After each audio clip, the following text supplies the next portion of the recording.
muito óbvio. Aí eu fiz uma cara de paisagem, como a gente está no Brasil. Eu falei para ele, então me ilumina, compartilhe sua sabedoria, me ensine, me ajuda a crescer. Aí ele olha para mim e pergunta assim, o senhor nunca leu que o fim da lei é Cristo? Eu falei, eu não só li, te digo onde está escrito, Romanos capítulo 10, versículo 4. Aí ele falou, e o senhor não percebeu a incoerência da mensagem? Eu não percebi, não. O senhor pregou sobre obediência, eu falei, o senhor percebi, garoto, me ajuda para a parte que não. Aí ele falou assim, só existe obediência onde existe algum tipo de lei, alguma ordenança, senão não há motivo para obediência.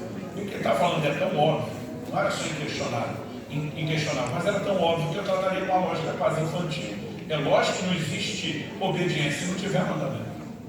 Ele diz, mas considerando que não existe obediência ou não tem mandamento, e a Bíblia diz que não tem mais lei, como é que o senhor está pregando obediência? Quando ele falou isso, eu falei, garoto, para agora essa bobagem que você começou a falar. Eu falei, se essa é a grande revelação que você alega que eu estou por fora, eu vou dizer, não sou eu que fiquei por fora, não. Pelo jeito, nem Paulo que você está citando, entendeu, Paulo?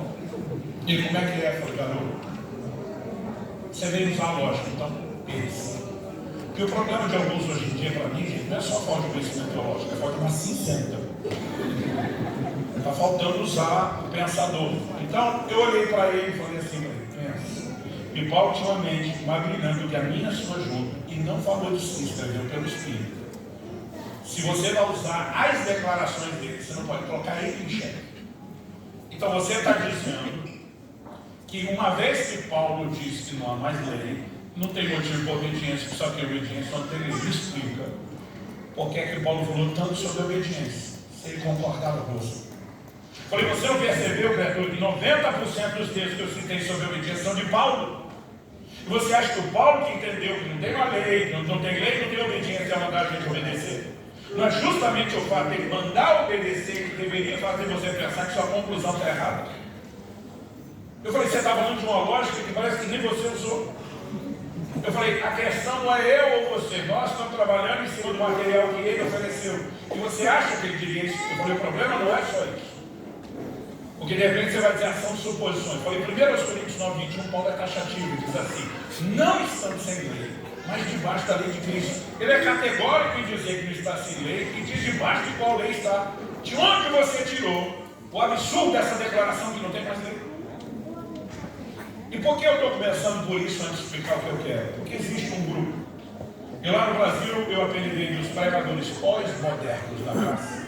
Que eles estão em nome de uma suposta revelação bíblica esculhambando a doutrina, a sã doutrina.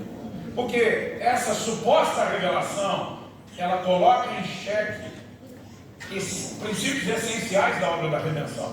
Ela, por exemplo, relativiza ou suprime a obediência. Porque o que é que ele está dizendo? Não tem mais lei, se não tem lei, não tem obediência. O que eu quero te provar hoje pela Escritura, que a graça não veio nem relativizar, nem suprimir a obediência. Ela veio tornar possível a obediência, é completamente contrário. Então nós não podemos simplesmente embarcar num sofisma, num raciocínio falso desse, e ainda aceitar isso como revelação.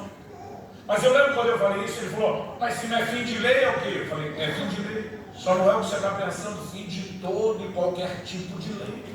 Se fosse o fim de todo e qualquer tipo de lei, por que é que Paulo diria para a gente, em Romanos 3, para obedecer às autoridades dele civis? Então nem isso teria que obedecer. Eu falei para ele, estava instalada a anarquia gospel. A gente voltaria à época do livro do juiz, cada um fazia conforme bem lhes parecia. Eu falei, meu amigo, não é o fim de todo e qualquer tipo de lei. Ele falou, é fim do quê? Eu falei, de uma lei específica. Quando eu falei, o fim de uma lei específica, ele olha para mim e pergunta, que lei seria? Eu falei, que eu tinha que ter lido Romanos todo, não só o capítulo 10, o verso 4. E esse é o problema de muita gente hoje em dia. Nós estamos vivendo a teologia de uma página só da Bíblia, a teologia de um versículo só. Ultimamente está pior, não é nem o versículo inteiro, é um pedaço distorcido de um versículo. Aí eu falei, você tinha que ter lido tudo. Eu falei, mas para, antes da gente seguir discutindo o que a gente não concorda, falei para ele, eu prefiro que a gente comece do que a gente concorda. E ele me olha com a cara de, o senhor sabe que a gente concorda. Eu falei, garoto, acredite, eu sei, eu já tinha mapeado e decodificado ele naquela conversa. Porque quando você presta atenção no que alguns eu chamo de os mantras, dos mantras que alguns repetem, que são os mantras, as frases prontas, você já descobre que presta. Está ouvindo fulano, está assistindo Beltrano, está lendo ciclano. Você já sabe a fonte. E por aquela conversinha rápida eu já sabia onde ele estava bebendo, já sabia o que pensava, o que queria, o que levaria ele a acreditar. Então eu falei para ele: acredite, eu sei. Eu falei: então deixa eu dar um exemplo, você disse, eu estou de acordo. Falei: o livro de Hebreus explica a respeito do fim do sacerdócio levítico, da antiga aliança, do Antigo Testamento, da tribo de Levi. E ele mostra não só que esse sacerdócio terminou, mas que ele foi substituído por um novo sacerdócio, que é o sacerdócio de Cristo, da nova aliança. Que o autor, inclusive usando a profecia dos Salmos, diz que é segundo a ordem de Melquisedeque. Você concorda que cessou um sacerdócio e ele foi substituído por outro de Cristo? Aí ele olhou para mim e falou: claro, não dá para negar isso. Eu falei: ótimo, achamos algo que a gente concorda. Eu falei: agora que nós concordamos que mudou o sacerdócio, eu quero dar um texto da Bíblia para você, porque eu acho que você nunca leu. Eu li para ele Hebreus capítulo 7, verso 12, que diz assim: onde há mudança de sacerdócio, a mudança de lei.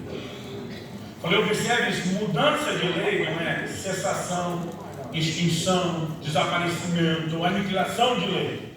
Mudança de lei implica no quê? Uma lei terminou, porque se mudou, não é mais a mesma, a primeira tem que ter terminado, mas outra começou no lugar da primeira.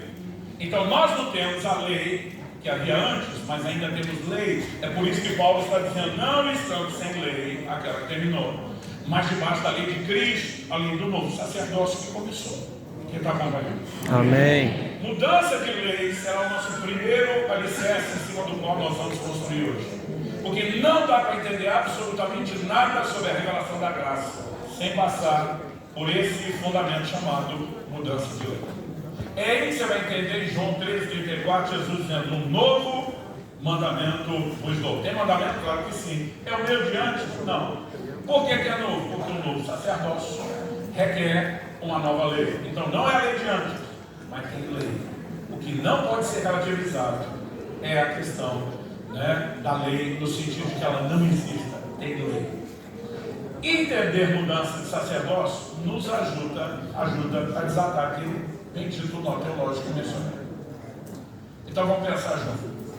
Se essa lei do antigo sacerdócio terminou com ele, e uma nova lei a substituiria, significa que a antiga lei tinha o quê? Prazo de validade. Ela tinha caráter temporário, caráter transitório, chame como você quiser.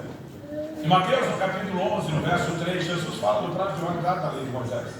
Ele diz assim: a lei e os profetas profetizaram até João. Até indica o prazo de validade. E por que João? Está falando de João Batista.